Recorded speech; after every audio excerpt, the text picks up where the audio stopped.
एक मोठी बातमी समोर येते। उपमुख्यमंत्री अजित पवार यांनी वैष्णवीच्या कुटुंबियांची भेट घेतली। त्यांनी वैष्णवीच्या वडिलांसोबत पाऊण तास चर्चा केली। यावेळी अजित पवारांनी म्हटलंय की त्या मुलीला ज्यांनी छळलंय त्यांच्यावर कारवाई झाली पाहिजे, कुणाचीही हयगय करू नये असं पोलिसांना स्पष्ट आदेश दिल्याचं अजितदादा यांनी म्हटलंय। त्याचबरोबर प्रकरण फास्ट ट्रॅकवर चालवायचंय असं मुख्यमंत्र्यांना सांगणार असल्याचंही त्यांनी म्हटलं।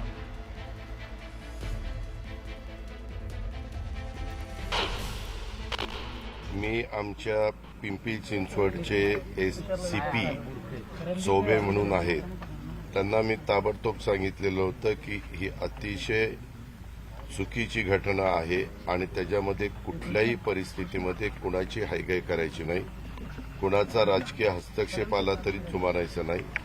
ह्यामध्ये त्या मुलीला ज्या पद्धतीनं त्यांनी छळलेलं आहे त्या सगळ्या गोष्टी जे जे कोणी संबंधित असतील त्यांना ताबडतोब पकडलं गेलं पाहिजे।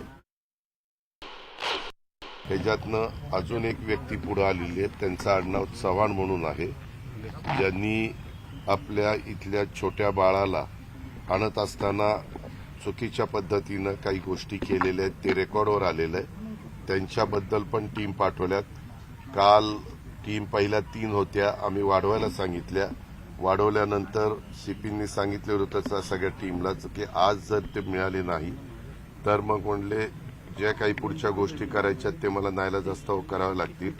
आणि मग सगळ्या वेगवेगळ्या जे फोन आहेत ते फोन बदलत होते असं पोलिसांचं म्हणणं, परंतु ते सगळी त्यांनी सापळे रचले आणि त्याच्यातनं त्या दोघांना पकडण्यात त्यांना त्या ठिकाणी यश आलं।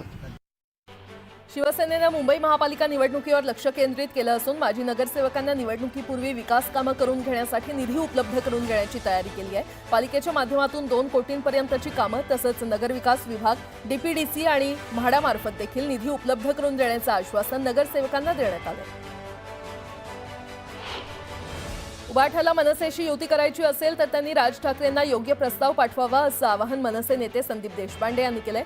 मनसेनं 2014ची विधानसभा आणि 2017च्या महापालिका निवडणुकीदरम्यान उद्धव सेनेला युतीसाठी प्रस्ताव पाठवले होते, मात्र त्यांनी फक्त चर्चेचं गुऱ्हाळ सुरू ठेवत आमचा विश्वासघात केला होता असं ते म्हटले। अतिदुर्गम भागात नव्यानं 38 अंगणवाड्या सुरू करण्यास मान्यता देण्यात आलेली आहे। यापूर्वी मान्यता दिलेल्या 145 अंगणवाड्या बांधून पूर्ण झालेल्या आहेत। या अंगणवाड्यांना आता त्वरित पोषण आहार आणि प्राथमिक आरोग्य सेवा मिळणार अशी मोठी घोषणा अदिती तटकरे यांनी केली आहे। डोनाल्ड ट्रम्प यांनी पुन्हा एकदा ॲपलचे सीईओ टिम कुक यांना इशारा दिलाय। अमेरिकेमध्ये विक्री होणारे आयफोन अमेरिकेमध्येच तयार झाले पाहिजेत, ते भारत किंवा इतर देशात तयार झालेले नसावेत असं स्पष्टच ट्रम्प यांनी सांगितलंय। तसंच ॲपलवर किमान 25% टॅरिफ लावू अशी धमकी देखील त्यांनी दिली आहे।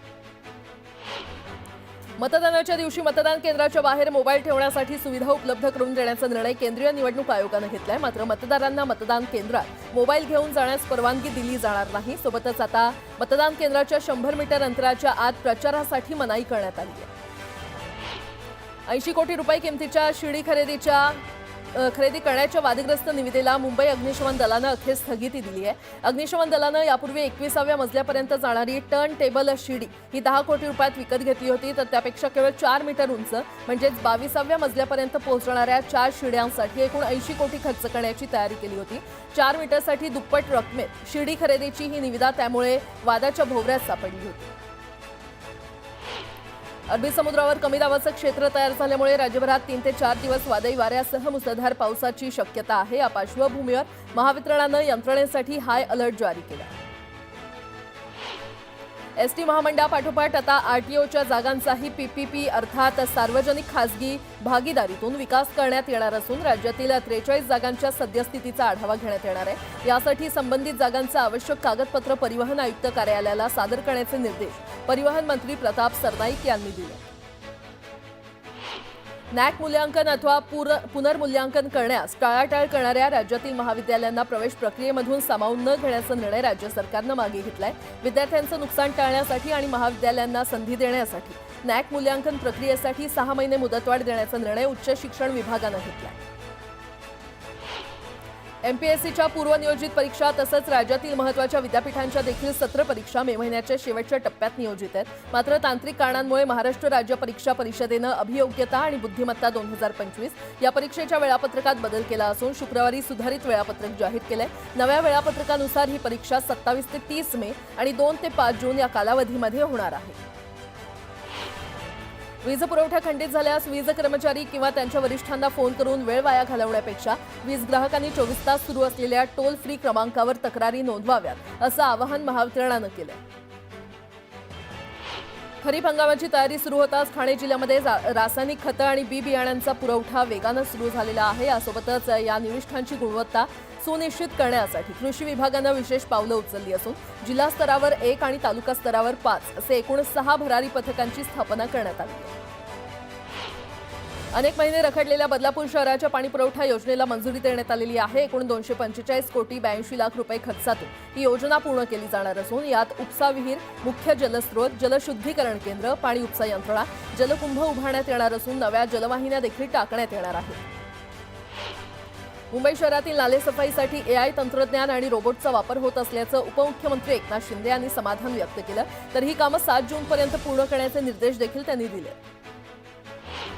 राज्यातील कोरोना रुग्णसंख्येमध्ये वाढ सुरू असून गेल्या 24 तासात आणखी 45 रुग्ण आढळलेले आहेत। राज्यात सर्वाधिक 35 रुग्ण मुंबईत असून पुण्यामध्ये देखील 4 जणांना संसर्ग झालाय। या महिन्यात कोरोनाचे एकूण 177 रुग्ण आढळलेले आहेत।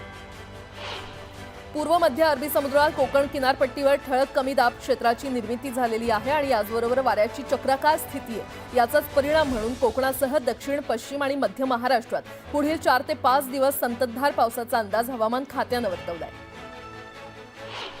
एकीकडे कमी पट्ट्याच्या काळावरून शाळांचं समायोजन करण्याचे प्रयत्न सुरू आहेत तर दुसरीकडे महाराष्ट्रातील तब्बल 8213 गावांमध्ये अजूनही साधं प्राथमिक शिक्षण देणारी शाळा पोहोचलेलीच नाहीये। मुंबई विद्यापीठानं पदवी अभ्यासक्रमांच्या प्रवेश प्रक्रियेला मुदतवाढ दिली असून आता विद्यार्थ्यांना 26 मे पर्यंत ऑनलाईन नाव नोंदणी करता येणार आहे। या अभ्यासक्रमासाठी पहिली गुणवत्ता यादी 27 मे रोजी जाहीर केली जाणार आहे तर 13 जूनपासून नियमित वर्गांना सुरुवात होणार आहे। 11वी ऑनलाईन प्रवेश प्रक्रिया 21 मेला तांत्रिक अडचणींमुळे ठप्प झाली होती। शिक्षण विभागानं पूर्वतयारी केली नसल्यामुळेच विद्यार्थ्यांना फटका बसला। त्यामुळे विद्यार्थ्यांना ऑनलाईन ऑफलाईन प्रवेशाची मुभा देऊन प्रवेश प्रक्रिया मोफत करावी अशी मागणी विद्यार्थी संघटनेनं केली आहे। ठाण्याहून बोरिवली आणि वसईच्या दिशेनं जाणाऱ्या घोडबंदर रोडवर शुक्रवारी सकाळी वाहतूक कोंडी झाली होती। घोडबंदर रस्त्यावर मोठी वाहनं आणि रस्ते कामांमुळे वाहतूक कोंडी झाली होती। या वाहतूक कोंडीमुळे ठाणेकरांचे मोठे हाल झाले। प्रसिद्ध कवी आणि गीतकार गुलजार यांना ज्ञानपीठ पुरस्कारानं सन्मानित करण्यात आलंय। त्यांच्या वांद्रे येथील निवासस्थानी हा पुरस्कार प्रदान करण्यात आला। भारतातील हा सर्वोच्च साहित्य सन्मान आहे। राहुल गांधी यांनी परराष्ट्र मंत्री एस जयशंकर यांच्यावर पुन्हा एकदा शरसंधान साधलंय। भारताला पाकिस्तानसोबत का जोडलं गेलं, पाकिस्तानची निंदा करण्यात भारताला एकाही देशानं का साथ दिली नाही, अमेरिकेचे अध्यक्ष डोनाल्ड ट्रम्प यांना मध्यस्थी करण्यास कोणी सांगितलं, अशी प्रश्नांची सरबत्ती करत गांधी यांनी भारताचे परराष्ट्र धोरण पूर्णपणे विफल ठरल्याचा आरोप केलाय। स्वारगेट दुर्घटनेनंतर महाराष्ट्र राज्य परिवहन महामंडळ राज्यातील 630 बस स्थानकांवर 6300 कॅमेरे लावणार आहे। त्यासाठी महामंडळाला राज्य सरकारनं 112 कोटी रुपये दिलेले आहेत। त्यातील 111 कोटी रुपयांमधून नवीन सीसीटीव्ही कॅमेरे बसवून त्याची 5 वर्ष देखभाल करण्याचं काम TCIL कंपनीला देण्यात आलं। विधिमंडळाच्या अंदाज समितीच्या धुळे येथील कथित लाच प्रकरणाची चौकशी करण्यासाठी लोकसभेच्या धर्तीवर चौकशी समिती स्थापन करण्यात येणार आहे। गेल्या 20 वर्षांनंतर झालेल्या या प्रकारामुळे विधिमंडळ चांगलेच आक्रमक झालं असून ज्येष्ठ आमदारांची समिती नेमण्यात येणार आहे।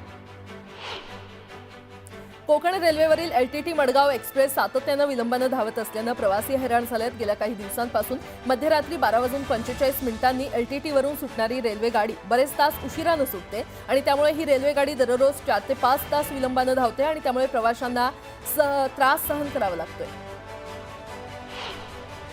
मुंबईतील वाढती वाहतूक कोंडी आणि लोकल प्रवासावरील ताण लक्षात घेता राज्य सरकारनं महत्त्वाकांक्षी वॉटर मेट्रो प्रकल्पाची तयारी सुरू केली आहे। डिसेंबर 2026 पासून ही सेवा सुरू होण्याची शक्यता असून प्रारंभी 8 मार्गांवर जलवाहतूक सेवा राबवली जाणार आहे।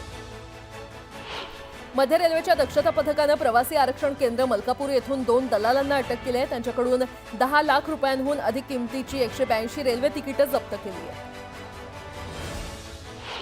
मिठी नदीतील गाळ काढण्याशी संबंधित घोटाळ्याप्रकरणी अटकेत असलेल्या 2 मध्यस्थांना जामीन देण्यास अतिरिक्त मुख्य न्याय दंडाधिकाऱ्यांनी नकार दिलाय. केतन कदम आणि जय जोशी या दोघांनी जामिनाची मागणी केली होती, ती न्यायालयानं फेटाळून लावली आहे. मुंबई शहर आणि उपनगरात सुरू असलेली नालेसफाईची सर्व कामं 7 जून 2025 पर्यंत पूर्ण करण्याचे निर्देश उपमुख्यमंत्री आणि शहरचे पालकमंत्री एकनाथ शिंदे यांनी मुंबई महानगरपालिका प्रशासनाला दिले. नाल्यातून गाळ काढण्याची कामं वेळेत पूर्ण न करणाऱ्या नालेसफाईच्या कामात हयगय करणाऱ्या अधिकाऱ्यांवर कारवाई करण्यात येईल असा इशारा त्यांनी यावेळी केला. वैष्णवी हगवणे मृत्यू प्रकरणात अजून एक महत्त्वपूर्ण घडामोड समोर आलेली आहे. या प्रकरणातील आरोपींना वरिष्ठ पोलीस अधिकारी जालिंदर सुपेकर यांची मदत मिळत असल्याचा आरोप जोर धरू लागलाय. सामाजिक कार्यकर्त्या अंजली दमानिया आणि राष्ट्रवादी काँग्रेसच्या प्रवक्त्या रुपाली ठोंबरे यांनी यावर थेट सुपेकर यांचं नाव घेत गंभीर आरोप केले.